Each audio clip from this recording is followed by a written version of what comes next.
All right, we're looking forward to talking to him a bit later. Really solid house there. I reckon there'll be quite a Beautiful lot of property, I think. Great condition. Absolutely. Even with that carpet. Especially because of the carpet. All right, the second week of the Financial Services Royal Commission has wrapped up, and for many of us, it's raised more questions than it's answered. The Commission's been putting the big banks in the hot seat to answer allegations over dodgy lending practices, fraudulent loans, fee gouging and questionable brokers. Here to discuss the highlights and lowlights of the Royal Commission so far is wealth creation expert Michael Yardney of Metropole.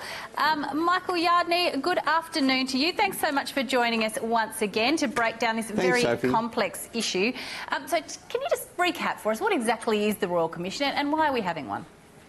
Well, your introduction was right, because the first couple of weeks have suggested that there's some interesting operations going on in our financial services industry. There have been talks of stuffed pay slips, falsified documents, forged documents, and it's not mums and dads who are looking for a mortgage. It's actually people within the industry trying to give mortgages to mums and dads who sometimes can't afford them.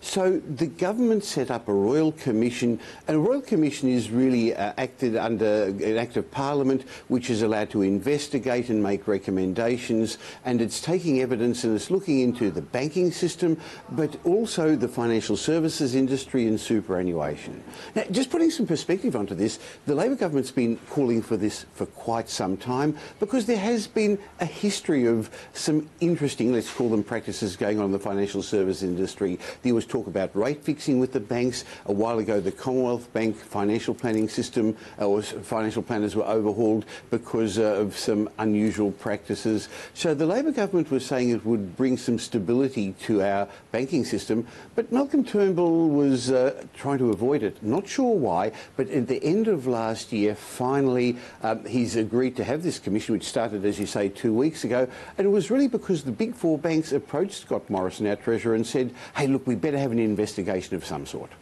Now, it's about seeing rorts in the system and the way that money is moved, but who actually pays for this Royal Commission? How is that covered? Well, James, you and me. Look, it's the taxpayers who are really paying for it, and that means you and me.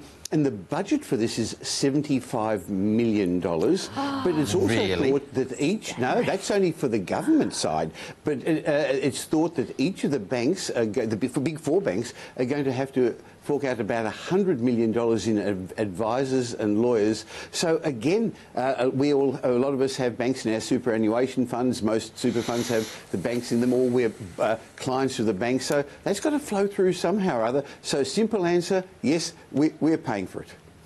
But with some of the revelations that are coming out of this, you could even argue that it's money well spent. I mean, if these practices were allowed to continue, things like liar loans, some of these dodgy mortgage broking deals that were going on, or that really shocking story during the week of a guy who was maxed out in his credit, he admitted he had a gambling problem and he ended up with $33,000 worth of credit card debt. I mean, we do need this to clean things up a bit, don't we?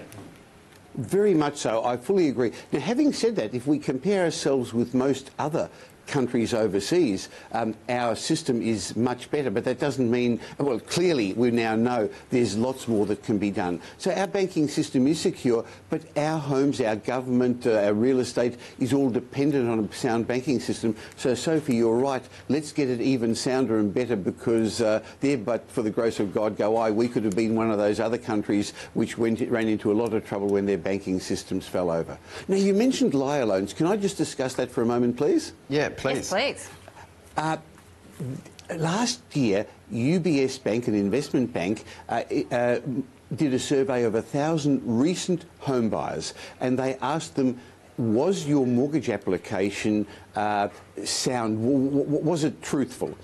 67% said they were, which meant about a third suggested that they weren't fully truthful in their loan application. So that suggests that last year alone there was about $500 million worth of loans that they called liar loans, and that got lots of headlines. But if we put it in perspective, in general what the falsifications were, they were white lies. People understated their living expenses, little things like that.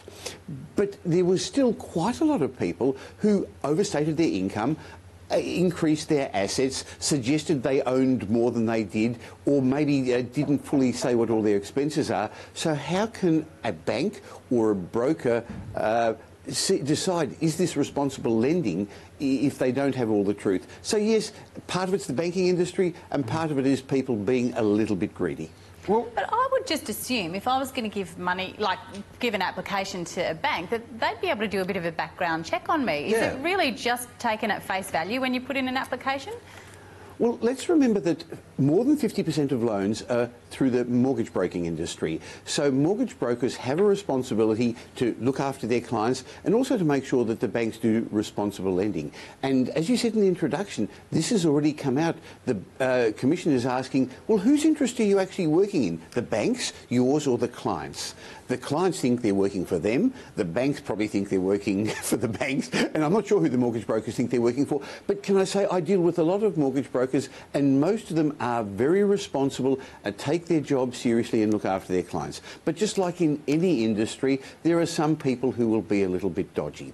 So the suggestion is that those taking loans through mortgage brokers have lower deposits, smaller deposits, which means higher loan-to-value ratios, putting them at a bit of a risk. They take bigger mortgages, and their mortgages don't get paid out as fast. So the Royal Commissioner was asking, whose interest is this in? Does it actually help the purchaser, the borrower, or does it help the mortgage broker because he has a bigger commission? So commissions paid to mortgage brokers is one of the things that is currently under investigation. Now, we know that, particularly for us on this show, a big chunk of the direction of this is about home loans, but it's also to do with junk insurance. Apparently the Commonwealth Bank was dealing with that and dealing with policies for students and unemployed. Explain that to us.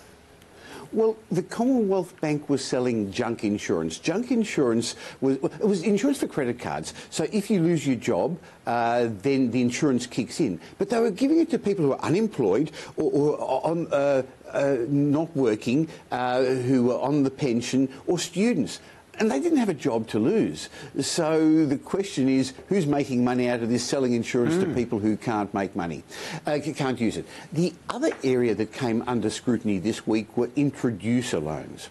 The National Australia Bank has got a system where professionals, accountants and solicitors can introduce their clients to the bank, recommending they take loans. And that makes sense. But what came out this week was that some of the introducers were not the professionals you'd expect. One really big introducer, this came from a whistleblower, interestingly, one really big introducer was a tailor. And he got close to $500,000 worth of commissions for introducing hundreds of clients to the bank. Another one was a gym owner. So the question is, in whose interest are these people working? Particularly when the whistleblower suggested this was the case where there were stuffed envelopes of money, falsified statements, fake pay slips to get the loans through the system. So there's going to be some interesting revelations coming out over the next couple of weeks. Yeah, so the first few weeks, there's a bit of a pause now, isn't there? And then there'll be some more hearings in a couple of months' time. What do you think have been the real take-home messages from these first 2 weeks? Well, there's been about 1,800 submissions from Australians, and so they're going to be looked at bit by bit. And the other thing is that it's going to be travelling around Australia, so people will have an opportunity to have their say.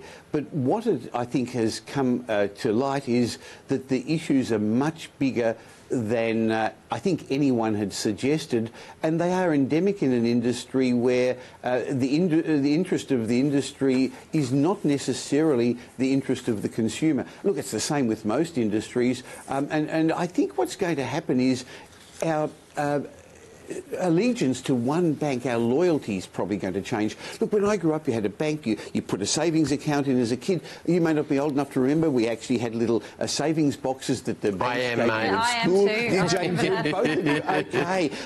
And they got you from when you were young, and then you knew the bank manager, you put a tie on, you sat with the bank manager. What's happening today is online banking. Look, is a bank? Do you really need cash anymore? Are we going to use credit cards in the future? I think this is going to be one of the disruptive elements in our banking industry, and it's going to prove that the banks are not on our side, and it's going to stop people being loyal to them. And in the end, I really hope it does help the consumer, because at the moment there are about 1.7 trillion home loans out to ordinary Australians. That's the size of the residential lending market. And then there's all our retirement savings, the superannuation and insurance. So it's looking into all of those things. I think there's going to be a couple more interesting discussions we're going to have in the ensuing months. Just quickly, Michael, is there anything that we have to look back on in the past or anything like this with royal commissions where there's going to be actually litigation put in? Because it's really quite, you know, malpractices when you're talking about gym owners and tailors giving financial advice and getting huge referral fees. There's obviously a really big breakdown in the system for that to be happening. Well, it really depends if they're giving financial advice or not. So there's the Financials Act where I am not allowed to give advice on superannuation, but I can on real estate because that's what my licence does. But if they say, I think you should go to the National Australia Bank manager because he's going to give you a good loan, it really depends what they say and how they get around it. So the answer is we're not regulated enough. People sometimes don't like extra regulation. But when it comes to the ordinary mums and dads savings, when people who assume their interests are being looked after are losing out, then unfortunately we are going to need more regulation. And, you know, it's probably also going to have to come in the real estate investment industry. This week there have been stories again of people who've bought in Gladstone or areas where their lives have been decimated by people telling them it's a good advice to buy that house there in the mining town or off the plan there. So while none of us like Big Brother and extra regulation, you can't legislate against stupidity, unfortunately, but we can help the average person do better. Yeah, absolutely, Michael. And as you touched on earlier, you know, we all have a stake in the banks in one way or another, so it's in basically the whole country's best interest to make sure that we're all on track with that. Well, very much, because the value of your and my home is dependent on a sound, secure banking industry. All the immigrants coming in, taking the jobs, are counting on a country where there's minimal or no corruption in our political system, in our economic system, in our banking system. And that's the sort of place you and I want to live in. So let's make it a better place. Yeah, absolutely. And we'll watch that commission closely as it continues for the rest of the year. Michael Yardney, thanks so much for breaking it down for us. Thanks, as always. My pleasure. Right, after the break, we see who's made the shortlist for this year's Australian Interior Design Awards.